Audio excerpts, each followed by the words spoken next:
ஓம் ஸ்ரீ குருபியோ நமக. காஞ்சி மகா பெரியவா பாதமே சரணம். நாம் இன்னைக்கு வேல்மாறல்ல 2வது பாட்டு பார்க்க போகிறோம். அதோட விளக்கத்தையும் பார்க்கலாம்.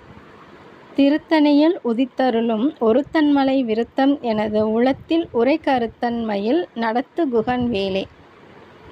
மலையும் மலை சார்ந்த பகுதியும் கொண்டது திருத்தணிகை.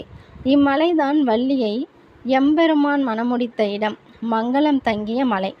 செந்தூரில் சினந்து நின்ற முருகன் இங்கு வள்ளியை மணந்து நின்றான்.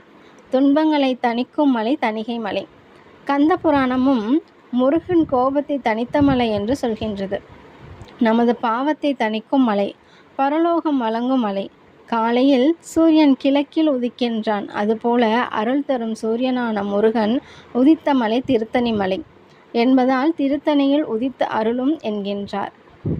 சூரியன் உதித்து விட்டு போய்விடுவான். ஆனால் திருத்தணியில் உதித்தவன் உதித்து விட்டு போவதில்லை. அவன் உதித்து அருளி விட்டு போவான். அவ்வாறு அவன் அருளி விட்டு போகும்போது அதனை விட இந்த உலகத்தில் நமக்கு எது வேண்டும்? அவன் அருளிலே எல்லாம் அடங்கிவிடுகின்றது. பின்னர் அவனிடம் கேட்க ஒன்றும் இல்லை என்று மனம் அமைதி அடைந்து விடாதா? மனம் அமைதி கிடைத்து விட்டால் துன்பம் வருமா? அதனால்தான் அவனை என் உள்ளத்தில் உறைவிடம் அமைத்து விட்டேன்.